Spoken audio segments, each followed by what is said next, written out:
Moonland জঙ্গলে হাতি, হরিণ আর খরগোশের বন্ধুত্বর চর্চা চারিদিকে ছিল। এরা তিনজনে একসাথে মিলে জঙ্গলে আসা বড় থেকে বড় সমস্যাও সমাধান করে দিত। ওদিকে ডাঙ্কি গাধার নির্বুদ্ধিতার জন্য পুরো জঙ্গল বিরক্ত।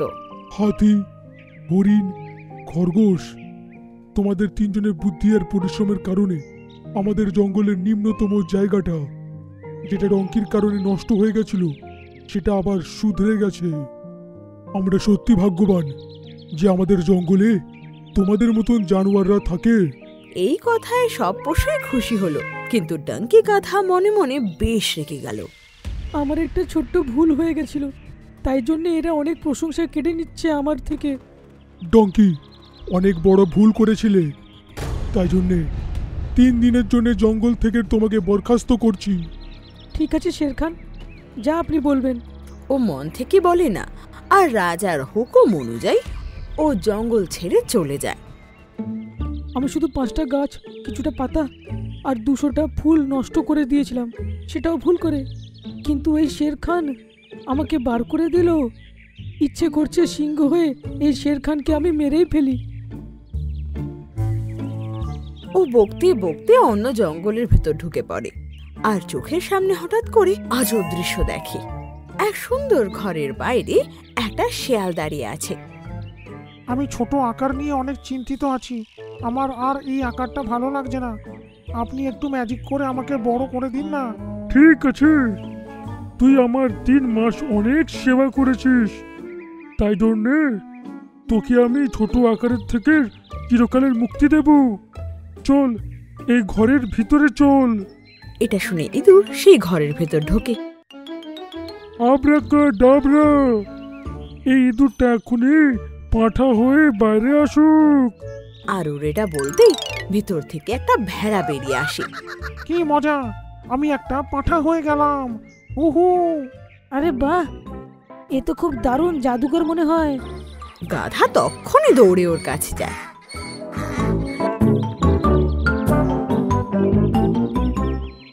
আমাকে শিগগিরই সিংহ বানিয়ে দাও ভাই, আর গাধা ভাল লাগছে না। আরে আরে, 1 মিনিট, এত তাড়া কিসের? আমাকে শের খান জঙ্গল থেকে বরখাস্ত করেছে। আমি সিংহ হয়ে ওকে হারিয়ে জঙ্গল থেকে বার করে দিতে চাই। তুমি যদি সিংহ বানিয়ে দাও, অনেক উপকার হবে আমার। আমি বিনামূল্যে ওকে পাঁঠা বানাইনি, অনেক মাস ধরে সেবা করেছে আমার, তবে গিয়ে এই বরটা ওকে দিয়েছি। ঠিক আছে, আমিও তোমার অনেক সেবা করব। বলো আমায় কি করতে হবে? এটা শুনে শিয়ালের মুখে হাসি ছলকে ওঠে। মিনকি পাখি এদিকে 2টো ডিম সবে পেরেছিল, ওর মনে বেশ খুশি। বাহ, এই তো 2টো ডিম পেরেছি আমি, খুব তাড়াতাড়ি মা হয়ে যাব আমি। ডিম পাড়ার পর ওর তেষ্টা লাগে, তো পুকুর পাড়ে যায় জল খেতে। কিন্তু ফেরত এসে দেখে ডিম আর নেই। হে ভগবান, আমার ডিমগুলো! ও চিন্তায় পড়ে যায় আর জোরে জোরে কাঁদতে লাগে। ওর আশেপাশে সব পশুরা জমা হয়ে যায়, আর ওকে এভাবে কাঁদতে দেখে সবার খুব কষ্ট হয়।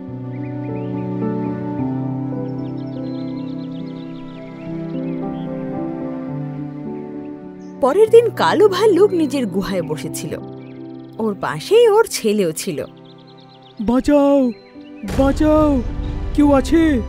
আরে, এটা কে সাহায্যের জন্য আমায় ডাকছে? আওয়াজ শুনে ও দৌড়ে যায়, কিন্তু অনেকক্ষণ দৌড়ানোর পরেও ও কাউকে খুঁজে পায় না। কে জানে কে চেঁচাচ্ছিল? তো নিজের গুহার দিকে ফিরে চলে আসে,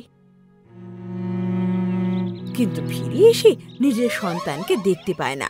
তো পায়ের তলা থেকে ওর মাটি সরে যায়। আমার বাচ্চা!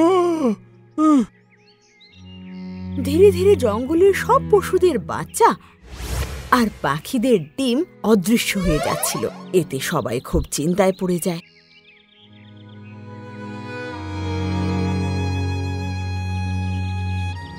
শের খান, আমাদের বাচ্চারা তো এখন রীতিমতন উধাও হয়ে যাচ্ছে। ওদের সাথে যে কি এখন হচ্ছে, এটা ভেবেই তো আমাদের মনটা আটকে উঠছে। হাতি, হরিণ, খরগোশ, শিগগিরই এই রহস্যটা বার করো। কে জানোয়ার ওদের উধাও করছে? সামনে নিয়ে এসো, এটা বার করতেই হবে। এরপর হাতি, হরিণ আর খরগোশ মিলে নিজেদের মধ্যে কথা বলে। দুপুর বেলায় হরিণ মা নিজের গুহার বাইরে বসেছিল আর ওর সন্তান গাছের ছায়ায় আরাম করে শুয়েছিল। এর বাবা সেই সকালে গেছে, এখনো পাত্তা নেই। যাই কি একবার দেখে আসি, অন্য হরিণীর কাছে যায়নি তো। এটা বলে ও ওখান থেকে চলে যায়। কিছুক্ষণ পরেই গাধা সেখানে আস্তে আস্তে আসে। ব্যাস, আরেকটা বাচ্চা শুধু শিয়ালকে দিতে হবে, তারপর ও আমার কাজ করে দেবে। এটা বলে সেই শাবককেও মুখে ধরে আর সামনের দিকে টানতে টানতে নিয়ে যায়। থেমে যা ডঙ্কি! তখনই হরিণ, খরগোশ আর হাতি সেখানে পৌঁছায়। আরে তোমরা কোথা থেকে এসে গেলে? তোকে ধরার জন্য তো আমরা এই ফাঁদটা ফেলেছিলাম, তাতে তুই ধরা পড়েই গেলি। তিনজনে তখন ডাঙ্কিকে রাজার সামনে দাঁড় করায়। ডঙ্কি, শিগগিরই বল, সব বাচ্চাগুলো এখন কোথায় লুকিয়ে রেখেছিস? না হলে এক্ষুনি তোকে আমি টেনে হিজড়ে মেরে ফেলবো। না না শের খান, আমি এক্ষুনি বাচ্চাদের কাছে নিয়ে যাচ্ছি।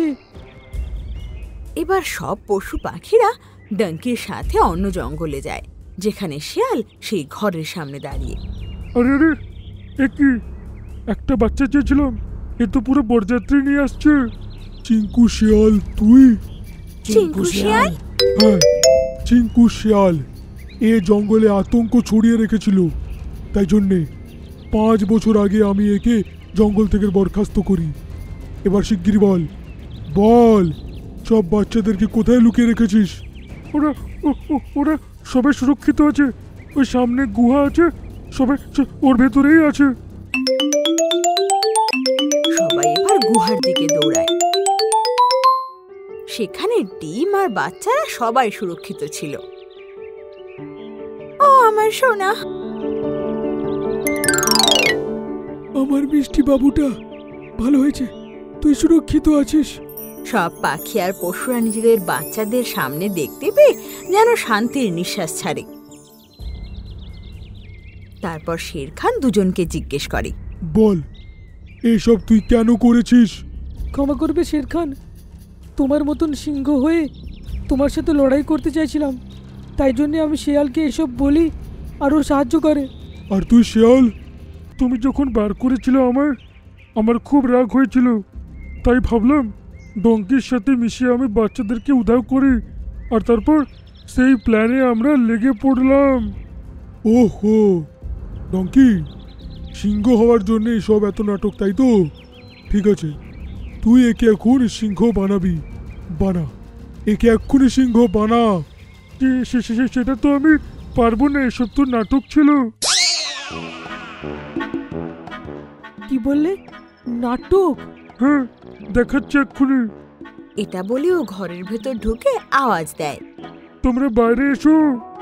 তখনই ইঁদুর আর ভেড়া ঘর থেকে বেরিয়ে আসে। ডঙ্কি, তুমি যখন ওখানে এসেছিলে তখন আমি ইঁদুরকে ভিতরে পাঠালাম, আর ভেড়াটা তো আগের থেকে ভিতরেই ছিল। ইঁদুরটা ভিতরে রয়ে গেল আর ভেড়াটা বেরিয়ে এলো, তাই তোমার এটা ম্যাজিক মনে হলো। বাপ রে বাপ, শিয়ালটা তো আমাকে গাধা বানিয়ে দিল। ডঙ্কি মহারাজ, তুই হয়তো ভুলে যাচ্ছিস, তুই প্রথম থেকেই একটা গাধা। এটা শুনে গাধার মাথা নিচু হয়ে যায় আর সব পশুরা খিলখিল করে হাসতে লাগে।